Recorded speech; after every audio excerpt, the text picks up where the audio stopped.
Hermanos, vamos a leer capítulo 1 de Gálatas, los primeros 5 versículos, que dice así: Pablo, apóstol, no de hombres, ni por hombre, sino por Jesucristo y por Dios el Padre, que lo resucitó de los muertos.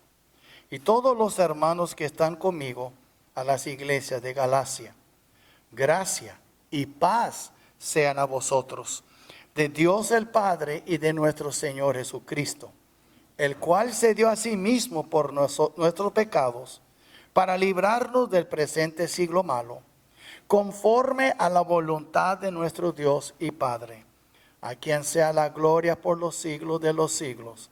Amén. Pueden tomar sus lugares, hermanos, por favor. Hoy vamos a hablar de la autoridad y el mensaje del apóstol Pablo. Y por supuesto, el resto de esta epístola tiene que ver con este mensaje que él trae. En una cápsula, me decirles, el libro de Gálatas se trata de 3 cosas. Uno es la defensa del ministerio, del llamado del apóstol Pablo. Y aquí en capítulo 1 vemos eso. Y después, el propósito de la ley. ¿Por qué es que Dios nos dio los 10 mandamientos? ¿Por qué? ¿Qué tiene que ver la ley con el evangelio? ¿No son opuestos? Uno no es salvo por la ley, pero es salvo por el evangelio. Pero sin la ley no hay evangelio. Entonces, ¿de qué se trata eso? Y vemos también, después vamos a ver, últimos 2 capítulos, la libertad que tenemos en Cristo. Por eso Él fue a la cruz, para librarnos de algo. Entonces, déjame decirles que había quienes atacaban al apóstol Pablo, sembrando dudas en la mente de los creyentes sobre la autenticidad de su apostolado. ¿Por qué?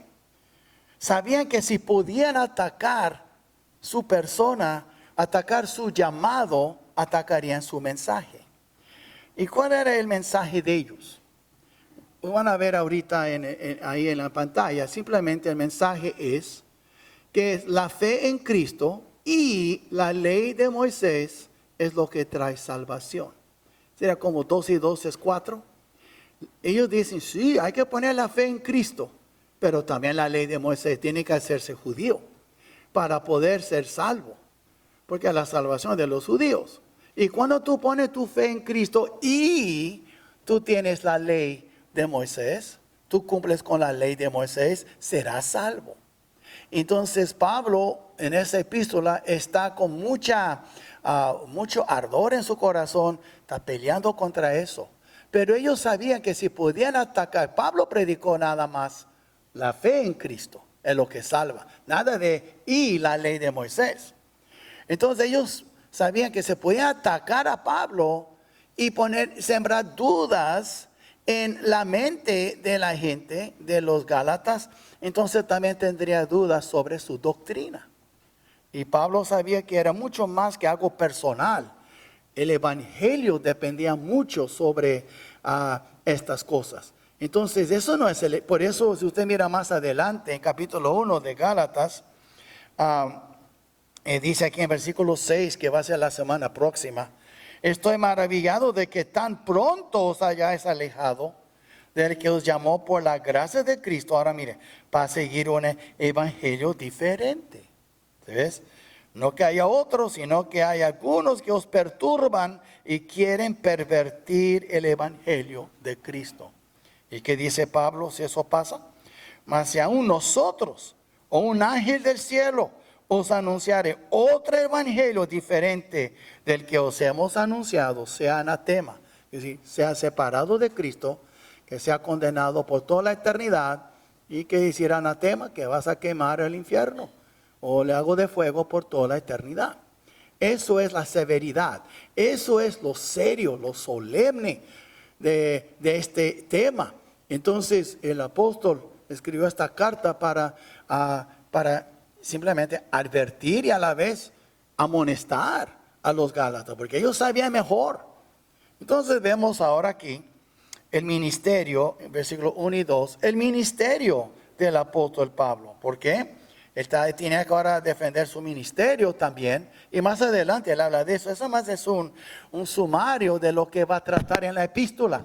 Lo vemos aquí entonces en versículo 1. Pablo, apóstol. Y en paréntesis que dice, no de hombres ni por hombre, sino por Jesucristo y por Dios el Padre, que lo resucitó de los muertos. Y vemos entonces aquí primero el llamamiento del apóstol Pablo. Su llamamiento, no de hombres ni por hombre. ¿Qué está diciendo él aquí? No de hombres ni por hombre. Déjenme decirles, hermanos, hay diferentes tipos de ministros. No todos son buenos. A ese ministro como Pablo que ningún hombre le llamó. Dios mismo, Cristo mismo le apareció a Pablo. Así como apareció a los otros 12 apóstoles, él también apareció a Pablo, aunque era fuera de tiempo. Y Pablo fue llamado no por hombres. Si usted mira, por ejemplo, conmigo en Hechos 26, Pablo está dando su testimonio ante el rey Agripa. Y él está diciendo lo que pasó, cómo llegó, cómo fue llamado.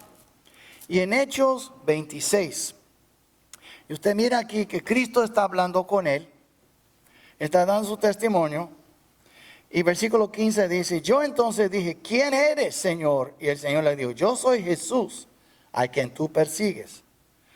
Y después mira el versículo 16, pero levántate, porque él estaba en la tierra, creo que cayó de su caballo, su camello, y ahí estaba en la tierra, en el desierto, en camino a Damasco. Pero levántate y ponte sobre tus pies, porque para esto he aparecido a ti. Ahora mire, para ponerte por ministro y testigo de las cosas que has visto y de aquellas en que me apareceré a ti. Cristo apareció en su estado resucitado físico. Él apareció a Pablo. Y muchos creen que Cristo enseñó a Pablo en Arabia, en el desierto, y le enseñó muchas cosas. Por ejemplo, usted cuando hacemos la Santa Cena, dice lo que recibí del Señor. Él habla de, él no estuvo ahí en la Santa Cena, él no estuvo ahí en el aposento alto. El Señor le dijo a él lo que había pasado. Por eso cuando leemos 1 Corintios 11, él da su testimonio. El Señor, lo recibí del Señor. Entonces, regresamos. Entonces hay diferentes clases de ministros.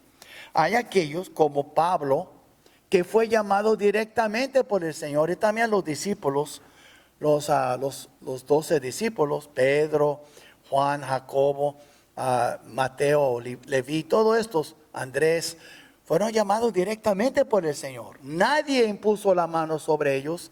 Ellos, el Señor mismo los llamó, incluso a Pablo. Después ya no existen ellos, porque ya no hay apóstoles.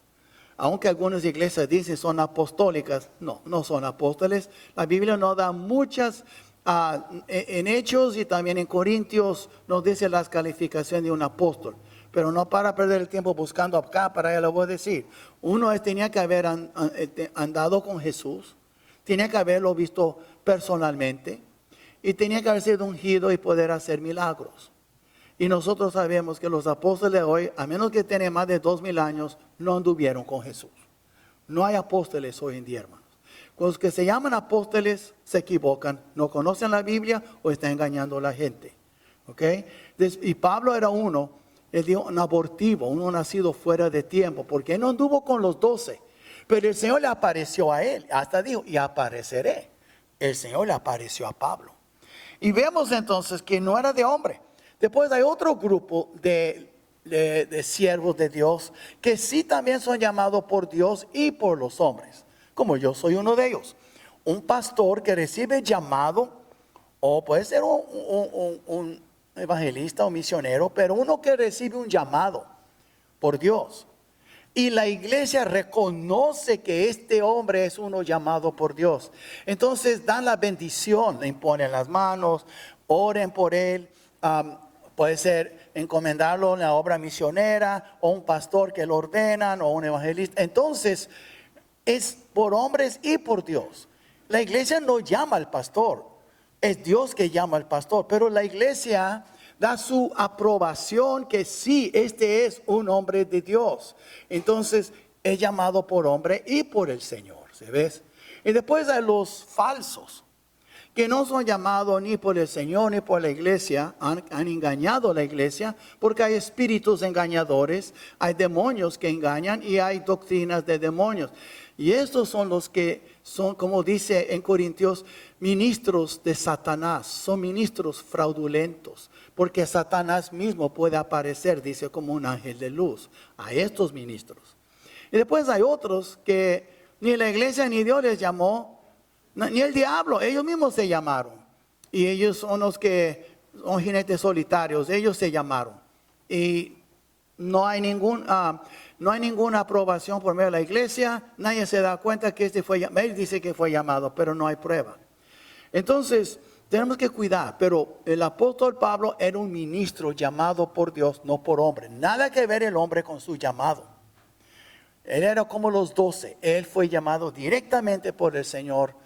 Fue de una manera espectacular, obviamente, brilló en el desierto que más resplandeciente que el sol, y lo tumbó y le habló, fue diferente, pero Dios le llamó personalmente.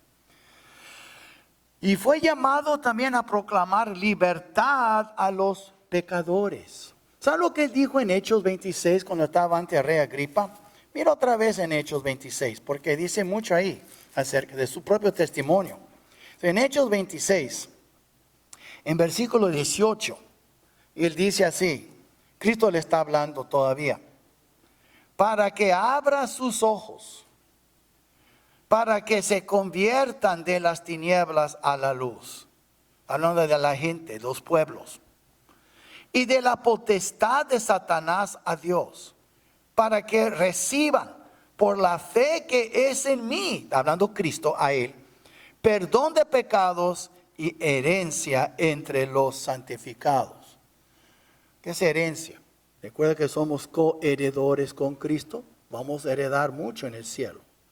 Entonces, cuando uno nace de nuevo, él también recibirá su herencia. Ahora, hermanos, vemos aquí que fue llamado a proclamar libertad a los pecadores. Porque si usted mira bien versículo 18, 17, Cristo está diciendo, librándote de tu pueblo y de los gentiles a quienes ahora te envío. Para que abra sus ojos, están ciegos, no ven. Usted lee 2 de Corintios 4, dice, el Dios de este mundo los tiene cegados, no ven el evangelio. No les puede entrar. Un ciego no le hace que tanta luz hay. No le entra. Los lentes sirven para los que pueden ver. Pero si tú no puedes ver, ni los lentes te sirven. Entonces, están ciegos. Algunos aquí, si tú no tienes a Cristo, estás ciego, espiritualmente hablando. Y vemos entonces aquí también, para que se conviertan de las tinieblas a la luz. Vivimos en tinieblas. Dice en Efesios que tiene sus mentes entenebrecidas. El diablo los tiene bien cegados y no ven. El evangelio se lo puede presentar delante de sus narices y no la pueden captar. Y por eso nos llaman aleluyas y nos llaman sectas y cultos y quién sabe qué, y engañados y se hace broma. Los hermanitos, los aleluyas. No entienden. Y después dice también, y de la potestad de Satanás a Dios. Si todos estamos bajo alguna potestad, o el diablo, Satanás, o Dios. Es muy importante entender, nadie es independiente. El diablo te engaña a hacerte creer que tú haces lo que tú quieres. No. Si no tienes a Cristo, lee la Biblia. Dice que somos también, que somos nosotros esclavos del pecado. Y después dice también, ¿sabe? Y si tú... sigue leyendo aquí, dice en versículo 18, dice también, para que reciban por la fe que es en mí. ¿Quién está hablando? Cristo, fe en Cristo, perdón de pecados y herencia entre los santificados. Soy vine a proclamar libertad a los pecadores, hermano. Libertad de las tinieblas, libertad del diablo, libertad del pecado. Y vemos también algo muy hermoso, y vamos a ver aquí también que somos también librados, hermanos, y vamos a regresar a Hechos, no pierde su lugar, pero en Gálatas dice también que más adelante que Él nos está librando de este siglo presente. Entonces mira ahora también que Él fue obediente a su llamado. No era fácil. Él era un hombre de hueso colorado, hebreo de los hebreos. Él asolaba la iglesia, perseguía la iglesia, arrestaba, imprisionaba a los cristianos. Y usted mira lo que pasa aquí entonces. En versículo 19, él dice, 26, 19 de Hechos, por lo cual, oh rey Agripa, no fui rebelde a la visión celestial. Y mi pregunta es si algunos rebeldes aquí. Dios le está hablando, Dios le hace ver que tú lo necesitas. O tal vez tú eres un hijo de Dios, pero no está obedeciendo al Señor. Y Él te está mostrando lo que debe de hacer. Eres rebelde. Y Él dice aquí, no fui rebelde a la visión celestial, sino que anuncié primeramente a los que están en Damasco. Y después dice, que es lo que predicó Él en el versículo 20.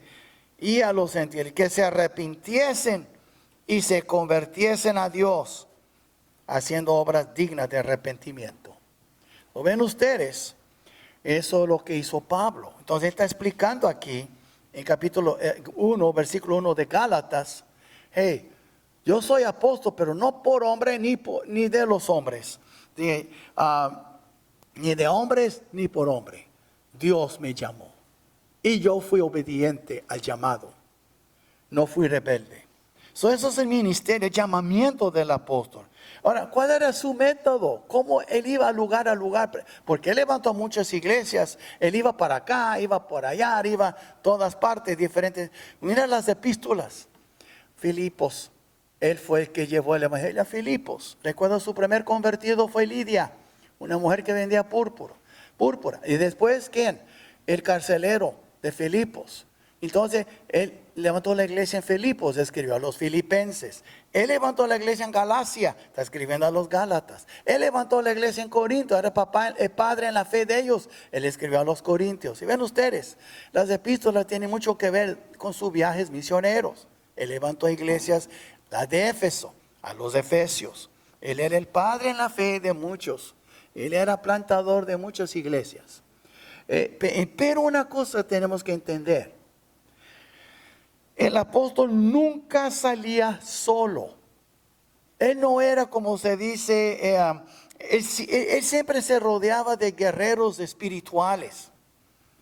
Nunca ha sido el plan de Dios que sus siervos le sirvan como el llanero solitario, como dice en inglés, el Lone Ranger, el jinete solitario, que iba y peleaba con su caballo blanco contra los malos. Y hay muchos que así son. Cuando un hombre viene solo, Dios me está llamando, yo no le hago caso. Porque yo sé que cuando Dios obra, hay el apoyo de una congregación, algún lugar que puede decir, este hombre, esta persona es de Dios. Y casi nunca viene solo. Si usted mira bien, mira lo que dice Pablo cuando está escribiendo la carta a los Gálatas. Versículo 1 dice, Pablo, apóstol. Después versículo 2, y todos los hermanos que están conmigo. ¿Sí ves? Y si usted lee cualquier de las epístolas, o en el principio, en las salutaciones, o en el fin, en las bendiciones, siempre hay otros que mandan saludos con él. Si usted lee lo de Hechos, en capítulo 13, Pablo estaba orando con la iglesia en Antioquía.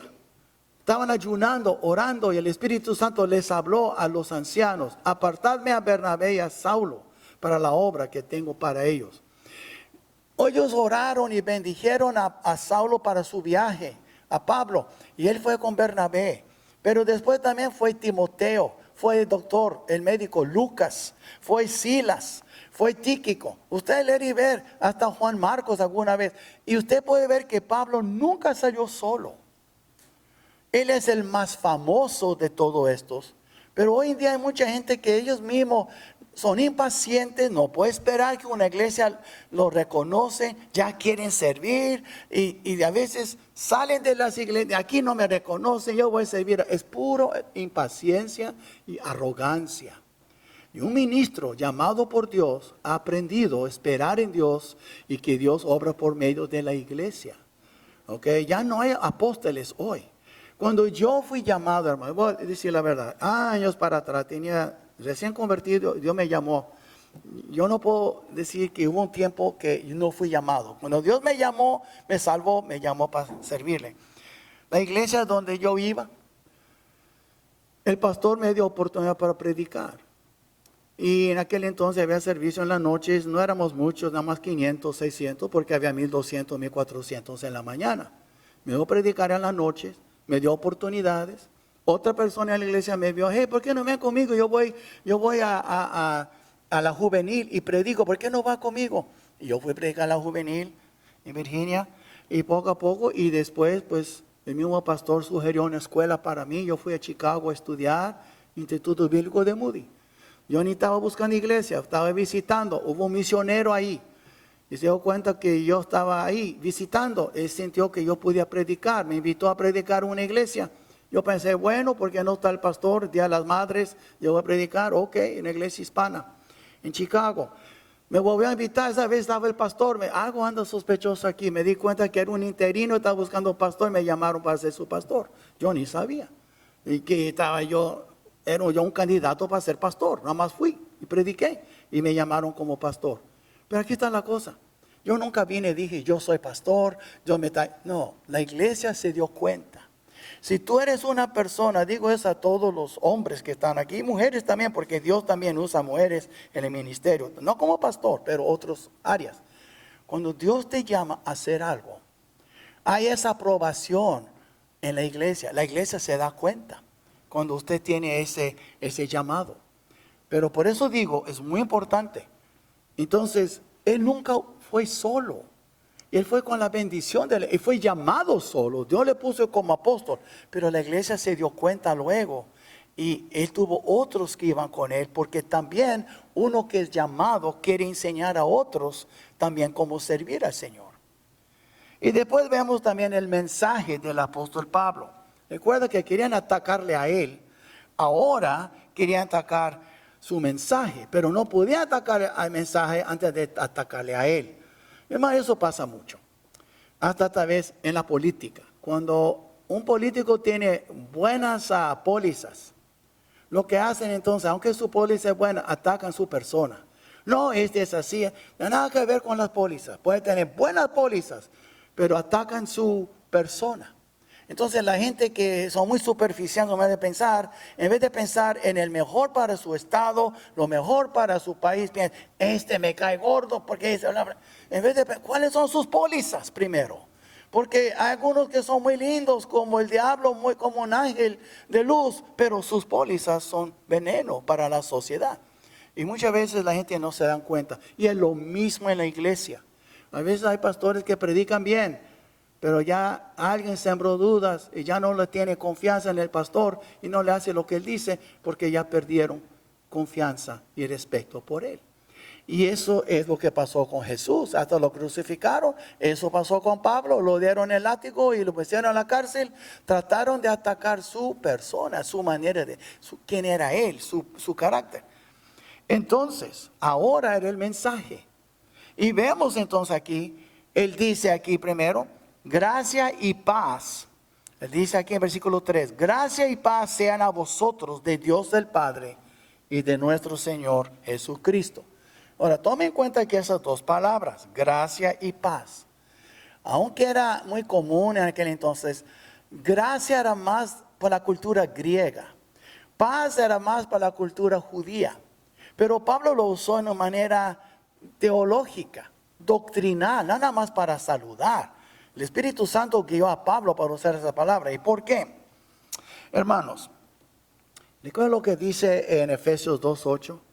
Por gracia sois salvos por medio de la fe. Recuerda, no por la fe somos salvos. Es por gracia sois salvos por medio de la fe. La fe nos hace salvos por la gracia de Dios. Si Dios no hubiera querido, ni nuestra fe nos hubiera salvado. Pero es por gracia que somos salvos por medio de la fe. La gracia de Dios. Y ve entonces aquí, la gracia, hermanos, es la fuente de la salvación. Viene antes de la salvación. Antes que fuimos salvos, antes que usted y yo éramos salvos, La gracia de Dios es la que nos hizo, fuimos escogidos y la gracia nos fue dada. Él nos dio vida, dice, cuando estábamos muertos en nuestros delitos y pecados. Él nos dio vida. La gracia de Dios. Entonces, la gracia es la fuente de la salvación. Viene antes de la salvación. Antes que yo conocía a Dios. Antes que yo era salvo. Su gracia ya me tenía señalado. Y Él me dio esa fe para poder ser salvo. Y ven ustedes entonces, pero la paz viene después de la salvación. Porque la paz es el fruto de la salvación o el resultado de la salvación. Por gracia yo pude entrar en la salvación y ahora que entré en la salvación, Dios me inunde con su paz. Esa paz que sobrepasa todo entendimiento. Porque ¿quién es que nos salva? El príncipe de paz. Entonces tenemos la paz de Dios que sobrepasa todo entendimiento. Tenemos paz con Dios. ¿Sí ven ustedes? La salvación, la gracia trae salvación y la salvación trae paz. Y por eso tenemos paz con Dios. Y si ustedes saben, si ustedes por ejemplo, mira conmigo en Romanos capítulo 5, que es lo que dice. Dice aquí en 5:1, cuando somos justificados porque tenemos paz. Dice, justificados pues por la fe. ¿Y cómo soy salvo por la fe? ¿Cómo soy justificado? Por gracia soy salvo por la fe. Justificados pues por la fe, tenemos paz para con Dios, por medio de nuestro Señor Jesucristo. Aquí tenemos paz para con Dios. Estamos en paz con Dios. Porque antes de conocer a Cristo, dice la Biblia, todos somos enemigos de Dios. Pero ya en Cristo somos hechos amigos de Dios. Tenemos paz para con Dios. Y cuando estamos en paz con Dios, la paz de Dios reposa sobre nosotros. Y más adelante, usted lee Colosenses 3:15, dice, la paz de Dios gobierne en vuestros corazones. La paz comienza no más guardarme, pero gobernarme. Yo siempre he dicho en vida cristiana, hermanos, mira como un semáforo, verde, amarillo y rojo. Y la verdad, la paz de Dios es como el semáforo que nos guía. Hay veces que tú sabes que el Espíritu Santo, no lo hagas, no lo hagas. Es como luz roja, ¿verdad? Y a veces está verde y tú tienes toda esa paz de Dios y te bendice. Y a veces está amarilla, cuidado. Y la verdad es, hermanos, que el Espíritu Santo nos guía. Él es que gobierna en nuestros corazones. Ahí léelo, ahí está en Colosenses 3:15. Vemos entonces, eso fue el mensaje y también la crucifixión de Jesucristo, la cruz. ¿Sabe, hermanos? Y él habla aquí de la cruz de Cristo en versículo 4. El cual se dio a sí, ¿quién? Jesucristo. El cual se dio a sí mismo por nuestros pecados para librarnos del presente siglo malo. Vamos entonces aquí primero, vemos que la crucifixión de Jesucristo. Primero, vemos que el Hijo no se entregó de malas ganas o renuentemente. No, tengo que ir a la cruz. Y él oró 3 veces, quítame de esa copa. Pero el Señor dijo, no, basta de mi gracia. Eso fue con Pablo. Pero lo mismo, después envió ángeles y le ayudó a Jesús, estaba sudando sangre. Y después sabemos que fue arrestado, ya sabemos la historia. Pero Cristo fue a la cruz, no de malas ganas. Él fue porque Él amaba a su Padre. Y Él quería honrar a su Padre antes de amarte y a mí, a ti y a mí. Nosotros enfocamos mucho en el amor de Dios, el amor de Cristo, el amor del Padre en la cruz. Pero la verdad es, más importante que el amor de Cristo para con nosotros, es la obediencia de Cristo, el deseo de Cristo de cumplir con el deseo de su Padre. Y por eso usted ve aquí, el cual se dio a sí mismo por nuestros pecados para librarnos del presente del presente siglo malo. Hablaremos de eso un ratito. Pero ahora, Dios Padre, aunque Él quiso que Jesús fuera a la cruz, Dios Padre no forzó ni obligó a Cristo a dar su vida por nosotros. Él no lo obligó. O sea, Él quería que Cristo fuera. Y Cristo dijo, mi comida es cumplir la voluntad de aquel que me envió. Cristo no fue de malas ganas en la cruz, ni el Padre le forzó ir a la cruz. Fue la voluntad del Padre que Él muriera en la cruz por ti. Hay mucha doctrina aquí, presta mucha atención. ¿Okay? Y eso es muy importante. Porque a veces muy a la ligera hablamos de la cruz y ni saben de qué estamos hablando. El Padre quiso sacrificar su Hijo por nosotros. Y el Hijo quiso ir a la cruz por contentar a su Padre. Eso debe de ser nuestro estilo de vivir. Este debe ser nuestro modelo. Contentar al Padre, cumplir con la voluntad del Padre en todo lo que hacemos. Estamos hablando hoy durante la clase, quien gobierna en nuestras vidas. Y cuando nosotros, por ejemplo, volviendo a decirlo, cuando no cumplimos y somos renuentes y rebeldes contra las autoridades que Dios ha puesto en nuestras vidas, no somos nada como Cristo. Porque Cristo dio su vida por contentar y obedecer a su Padre. ¿Ok? Entonces, es verdad, nos amó y nos ama. Pero recuérdase, Él ama al Padre también. Y ahora somos hijos de Dios. ¿Tenemos este mismo amor para con el Padre? ¿Cuál fue el primer mandamiento que Él dijo, el más grande de todos? Amarás al Señor tu Dios con todo tu corazón, con toda tu alma. ¿No es eso? Toda tu mente y toda tu fuerza. Es decir, espiritualmente, mentalmente y físicamente. Hay que darle todo al Señor. Como dice en Romanos 12, para presentar vuestros cuerpos en sacrificio vivo. Y veamos entonces aquí que entonces la crucifixión. Ahora, ¿por qué tenía que morir Cristo por nosotros? ¿Por qué tenía Cristo que morir? Pues quiero que miren conmigo algo en Salmo 49. Qué bonito este salmo, estos versículos en Salmo 49. Mira conmigo, vamos a leerlo, yo voy a leerlo, sigue con todo tu corazón. Pero en Salmo 49, en versículo 6 dice esto.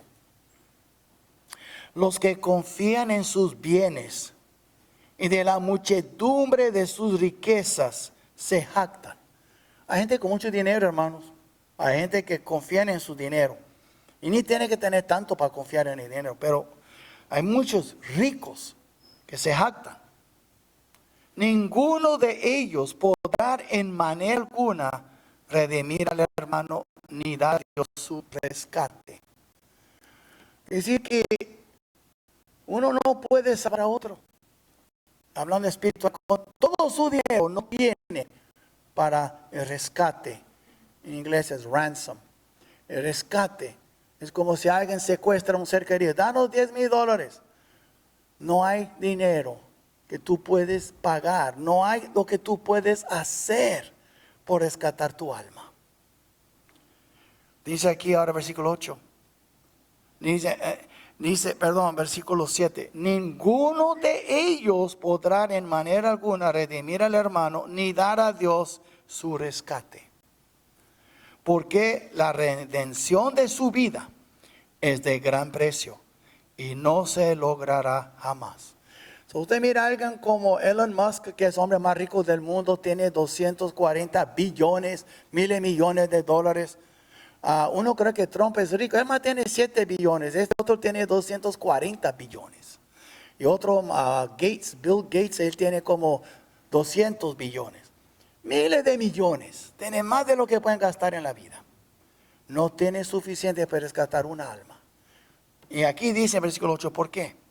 Porque la redención de su vida es de gran precio y no se logrará. Entonces, ¿cómo? La sangre de Cristo. La cruz. Cristo murió por rescatarnos, por salvarnos, por darnos vida eterna. ¿Imagina usted? Ese es el precio que Dios pagó por su alma. Ningún rico podrá pagar, aun todos los ricos juntos, si tuvieran $1 trillón, no pueden comprar, porque el valor de un alma vale mucho más. ¿Por qué usted cree? Déjenme explicarles. Las casas se compran con dólares, los carros, hasta puede comprar pueblos, hay gente que tiene mucho dinero. ¿Sabe? Si usted mira a alguien como Elon Musk, él tiene más dinero que todo Laredo, él puede comprar Laredo. Pónganse a pensar, todo ese dinero, ¿por qué? Pues se puede comprar, como dije, casas, carros, ropa, puede comprar hasta posiciones en el gobierno con mordidas, con sobornos, pero no se puede comprar un alma. ¿Por qué? Porque el alma humana fue hecha la imagen de Dios. Y no se puede comprar esa imagen y rescatarla con dinero. Es muy valioso. Y como dice aquí en Salmo 49, versículo 8, porque la redención de su vida es de gran precio y no se logrará jamás. Para que vean. Y esto está hablando Pablo, y de eso se va a tratar esta epístola, hablando de la crucifixión, la cruz de Cristo. Entonces, ven ustedes, la libertad ahora que hay, la libertad que hay en el Cristo crucificado. Usted ve aquí, hermanos, ya hemos visto Hechos 26, 18, pero Él murió para librarnos del presente siglo malo. Usted mira aquí en capítulo 1, en versículo 4, dice aquí, el cual se dio a sí mismo por nuestros pecados para librarnos del presente siglo malo. No dice para librarnos del juicio venidero, no dice para librarnos del infierno, del lago de fuego, del gran trono blanco. Dice para librarnos del presente siglo malo. ¿Quién es el Dios de este mundo, de este siglo? Es Satanás. ¿Quién es que tiene los ojos vendados, cegados? Satanás. ¿Quién es el Dios de este siglo, de este mundo con D minúscula? Satanás. ¿Y quién es que opera en los hijos de desobediencia? El príncipe del aire, Satanás. Entonces, cuando el Señor nos salvó, hay que ver capítulo 2 de Efesios, porque ahí explica muy bien. Porque comienza en 2:1, Efesios despuésito de Gálatas, es fácil de encontrarlo. Y Él os dio vida a vosotros, capítulo 2, cuando estabais muertos en vuestros delitos y pecados. Pero ¿cómo éramos antes? En los cuales anduvisteis en otro tiempo, siguiendo la corriente de este mundo. ¿Por qué? Estábamos muertos, éramos esclavos de Satanás. Entonces dice, conforme al príncipe de la potestad del aire, el espíritu que ahora, en lo presente, ahora opera en los hijos de desobediencia. Debe estar hablando de ahora. Sí, Cristo no nos salvó nada más del juicio venidero. Él nos salvó, nos libró del poder diabólico de la época en que vivimos. Estamos en el mundo, pero no somos del mundo. Y el diablo no tiene ningún poder sobre un hijo de Dios. Y si pecamos es porque queremos pecar, no porque tenemos que pecar. Un inconverso peca porque tiene que, un creyente no tiene que pecar.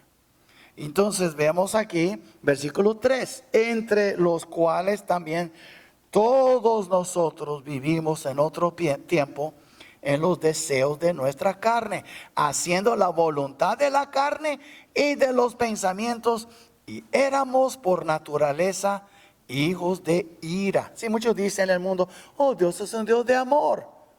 Es un Dios de ira también, y son hijos de ira. Y dice aquí, lo mismo que lo demás. Pero Dios, que es rico en misericordia, por su gran amor con que nos amó, aun estando nosotros muertos en pecados, nos dio vida juntamente con Cristo.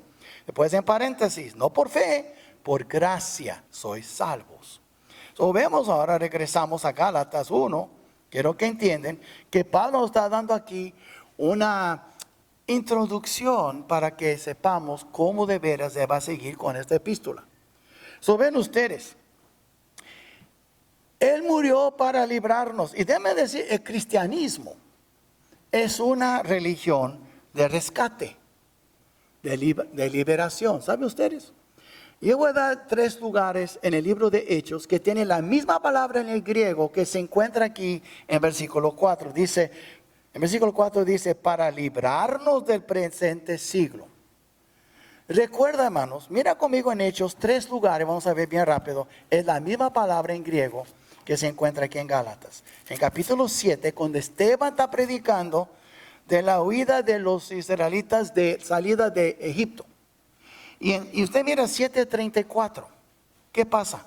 En 7:34 él dice aquí, ciertamente he visto la aflicción de mi pueblo que está en Egipto, y he oído su gemido, y he descendido para librarlos. Y fueron librados de Faraón y el ejército poderoso de Faraón. Fueron librados, literalmente, rescatados. Y pues usted mira, por ejemplo, en capítulo 12 de Hechos, cuando Pedro estaba en la cárcel, el próximo día Herodes lo iba a matar.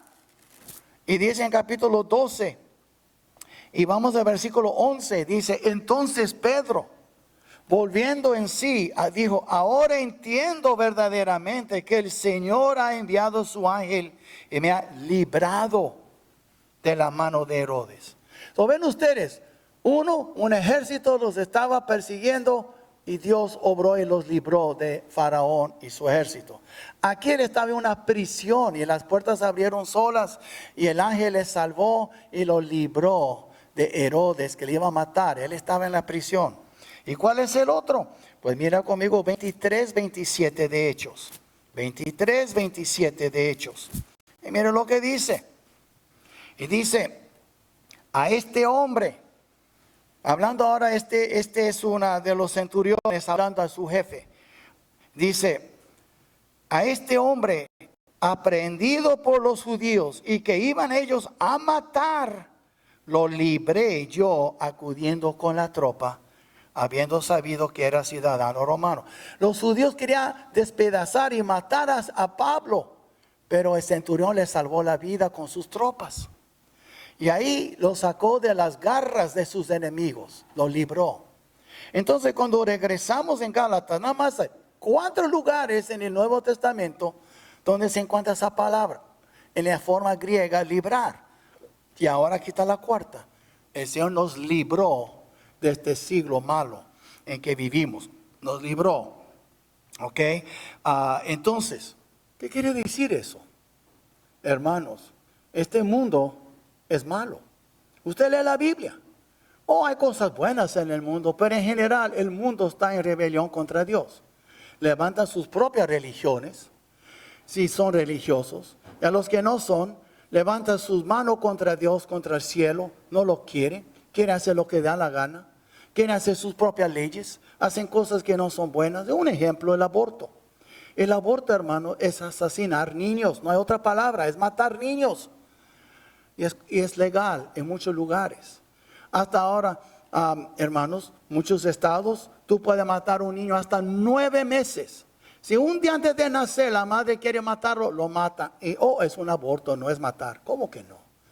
En algunos estados, como en Nueva York, si el niño nace durante un aborto, lo dejan morir de hambre, no lo atienden porque la madre lo quería matar y es legal. No me diga que eso es correcto. Hay algo, aun si tú no eres cristiano, eso no es correcto. Pero son las leyes que hacen. Hombres que casan con hombres, es otra ley permitida. No ven ustedes, hacen todo que va en contra. Cuando hubo el COVID en Canadá, hermanos, las tiendas de licores estaban abiertas. Puede entrar la gente a comprar licores, pero las iglesias cerraban y ahí encarcelaron a los pastores que abrían las iglesias. Pero si tú eres dueño de una tienda de licores, no hay problema. ¿Por qué? Porque ahí tiene taxas cuando cobran por los licores. La iglesia no paga taxas. Es increíble las cosas que están pasando. ¿Okay? Y por eso digo, estamos en un mundo que está en rebelión contra Dios más y más. Si usted cree que me equivoco, mira cuántos huérfanos hay. Cuántos hijos de madres que ellos ni saben quién es su padre. Porque ella tiene 3, 4 hijos con 3, 4 hombres, todos tienen apellido diferente, nadie sabe quién es su padre.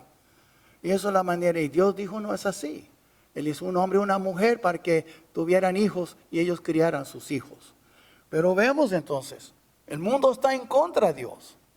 Y si usted quiere saber una cosa, mira alrededor aquí, hay muchas bancas vacías. Pero si nosotros tuviéramos un concierto con un hombre famoso y no fuera una iglesia, estaría muy pequeño aquí. Tenía que ir al centro cívico o a la arena, hallar. ¿Por qué? Porque la gente va para estas cosas. Hermanos, en las pulgas hay más gente buscando ¿qué? Un blue jeans, una plancha o un mantel. Hay más gente en las pulgas que en las iglesias. ¿Por qué? Porque les conviene cosas más que Cristo. Así es el mundo, hermanos. Y Cristo nos llamó y Dios nos vino a librar de esta manera de pensar y que comenzamos a pensar más como Cristo. Como dice en Corintios, yo perdí el versículo ahorita, pero dice, y nosotros tenemos la mente de Cristo. ¿Ok? Entonces Dios quiere que pensemos más como Él y que actuamos más como Él. Lo vemos ahora entonces el motivo del apóstol Pablo. Vemos su ministerio, su mensaje. ¿Cuál es su motivo? Hermano, ahí está el versículo 5. A quien sea la gloria por los siglos de los siglos. Amén. ¿A quién? Pues a Dios Padre y al Señor Jesucristo. Todo para la gloria de Dios. ¿Sabe, hermanos? La Biblia es muy clara. Dice la Biblia en 43:7 de Isaías. A todos los llamados por mi nombre. Dice, para gloria mía los he creado. Nosotros fuimos creados para glorificar. Eso es el deber de cada hombre y mujer sobre la faz de la tierra, dice la Biblia, para glorificar al Padre, su creador. Pero muchos no lo glorifican. En sus vidas es una demostración de que ni siquiera conocen a Dios, no les toman cuenta en sus vidas y hacen lo que les da la gana. Eso es. Y vemos entonces, en primera de Pedro, quiero que miren bien rápido, porque Pedro pensó lo mismo. Pedro era un siervo de Dios. Pedro fue un apóstol como Pablo fue un apóstol. Y en primera de Pedro capítulo 4, dice así en versículo 11. Si alguno hable conforme a las palabras de Dios. Que si tú vas a predicar, vas a enseñar, limítese a la Biblia. No anda con sus locuras de la filosofía del mundo, la psicología barata del mundo. ¿Ok? Hable conforme, dice, conforme a las palabras de Dios. Si alguno ministre conforme al poder que Dios da, que es en el Espíritu. Para que en todo sea que Dios glorificado por Jesucristo. ¿Ven ustedes? A quien pertenecen la gloria y el imperio por los siglos de los siglos. Amén. Todo lo que hacemos debe ser para glorificar al Señor, hermanos. ¿Sabe qué? ¿Sabe qué es para mí una iglesia exitosa? No una iglesia con mucha gente, aunque quisiera verla crecer numéricamente. Yo quisiera ver las bancas llenas, no miento. Pero ¿sabe lo que define una iglesia exitosa bíblicamente? Una iglesia santa. Eso es. Si somos santos en nuestros hogares, santos en el trabajo, santos en las calles y santos aquí en la iglesia, que somos santos porque Él es santo. Y cuando somos santos, entonces somos exitosos. Mientras no somos santos como debemos de ser, no somos exitosos, aunque venga mucha gente. Nada que ver.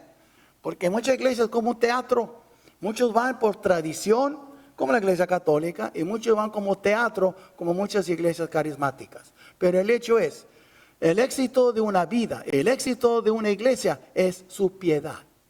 Nada más. Piénsalo. Sed santos, porque yo soy, Él no que Dios sea poderoso, sea infinito, no, sé santo, porque yo soy santo. Vamos entonces para terminar, ¿qué es lo que dice aquí? En esos 5 versículos. Primero, todo creyente debe de estar atento al llamamiento de Dios en su vida. Si Dios te ha llamado a hacer algo, una cosa Dios no te llamó, tenlo por seguro, de calentar bancas. Tenlo por seguro. Calentar bancas no. Todos tenemos que escuchar la palabra. Eso sí, esa es la parte principal de la iglesia. Donde la palabra, Dios está hablando, es expuesta, es para todos nosotros. Pero Dios también nos ha dado tareas. Todos somos ministros. Todos debemos de hacer algo y servir al Señor. Por eso también tenemos clases de membresía para que se hagan miembros y sirvan al Señor. Y si tú eres un miembro y no estás sirviendo en alguna capacidad, ¿por qué no? Estás mal. Dios te llamó. Tú eres un ministro, ministra del Señor. Y debes estar pendiente. No todos van a ser pastores, pero todos deben saber qué es lo que Dios quiere de mí. ¿Qué puedo hacer yo para servirle? Y Dios nos llama a trabajar en cooperación con otros creyentes. El gran apóstol Pablo nunca anduvo solo. Bernabé no anduvo solo, anduvo con Juan Marcos y otros. Y Dios obró en Marcos y nos dio el segundo evangelio de San Marcos.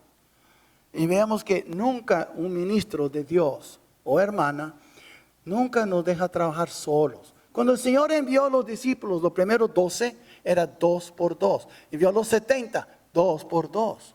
Pablo nunca salió solo, porque eso no es bíblico. Dios quiere que trabajemos en armonía uno con otros. Y a veces es difícil. Hay hermanos difíciles. Hermano, tú también, hermana, ha sido difícil. Todos hemos sido difíciles. Pero tenemos que trabajar juntos para que Dios sea glorificado. Y la gracia también siempre precede a la salvación y la paz la sigue. Es la gracia que nos hace salvos y la salvación nos trae paz. Si tú eres un amargado y no tienes paz, tú andas siempre dolorido y ofendido y una cosa otra y desesperado. El Señor te llamó a paz. Y dice la Biblia, por nada estéis afanosos, sino sean conocidas vuestras peticiones en toda oración y ruego. Y la paz de Dios, que sobrepasa todo entendimiento, guardará vuestros pensamientos, vuestros corazones y vuestros pensamientos en Cristo Jesús. Lo vemos entonces. Dice aquí, tu espíritu y su corazón y sus pensamientos, tu mente, la guardará con completa paz. Y vemos también, hermanos, la crucifixión de Cristo es nuestra liberación. Le costó mucho. Todo el dinero en el mundo no se puede comparar con una gota de la sangre de Cristo que fue derramada en esa cruz por ti y por mí. Todo el dinero. Entonces, lo que tú traes, tus posesiones, tal vez tienes una casa bonita, tal vez tienes un carro bonito, tal vez tienes buena ropa, no se compara con lo que Cristo te dio. Y la gloria de Dios debe ser nuestro objetivo en todo lo que hacemos. Y sabe, hermanos, hablando de eso, ¿sabe cómo tú glorificarás a Dios en todo lo que haces? He aprendido algo. Dios está más interesado en quién soy yo en que lo hago, en vez de que lo hago. En otras palabras, Él dice, ¿quién eres tú por dentro? ¿De veras eres santo? ¿De veras me amas con todo tu corazón? Si tú cumples con estas cosas, todo lo que tú haces va a estar bien. Pero si tú no me amas como se debe, y tú no eres santo como debe de ser, mucho de lo que tú haces no vale nada para mí. Dios está más interesado en quiénes somos, más en que lo que hacemos. ¿Eres santo? ¿Eres un amador de Dios? Eso es lo que más vale para Él. Y la cruz de Cristo nos hace posible todo eso. Antes yo era un esclavo del diablo, ahora yo puedo ser un siervo del Señor. Y ahora yo quiero orar, y después de que oro, quiero que vamos a cantar un himno. Tal como soy. Y el Señor te recibe tal como eres. Y si está dispuesto a entregar su vida a Él, dice, pero estoy mal. Él busca a los malos, Él busca a los feos, Él busca a los enfermos, Él busca a lo más vil del mundo para convertirlos en sus hijos y sus hijas. No anda mirando en lo que tú eres, mira en lo que Él es. Dile, Señor, no tengo nada que darte. Es ok, dame tu vida. Yo la cambio. Dame lo que tienes, dame tus problemas. Como dice en Salmo, echa sobre Jehová tu carga y Él te sustentará. No dejará para siempre caído el justo. Dale tu vida, es lo que tiene que hacer. No trata de reformarla y mejorarla, nunca vas a poder. Ven con tus pecados, con tus manchas, has regado la vida. Ven con todo eso, el lío que tú traes, tráelo a los pies de Jesús. Él te va a ayudar. Vamos a poner de pie y vamos a hacer una oración. Y si quieres pasar aquí durante el himno, aquí te espero. O quieres orar a solas, aquí está el altar. Padre nuestro, gracias Señor por este día. Gracias, Padre, por ser tan bueno con nosotros. Gracias por tu palabra. Gracias por lo que nos enseña este gran hombre tuyo, el apóstol Pablo. Pero al fin de cuentas, él es un ser humano como nosotros. Él también tuvo que tener su encuentro contigo como nosotros. Él también tenía que recibir el Espíritu Santo como nosotros. Y él también tenía que poner su mirada a la cruz como nosotros. Y él también tiene que creer en un Cristo resucitado, así como nosotros. Señor, tú conoces cada corazón aquí. Si alguien te necesita esta mañana, toque su corazón para que él o ella se entregue a ti este mismo día. Te lo pedimos, Padre, en el precioso nombre de Cristo Jesús. Amén.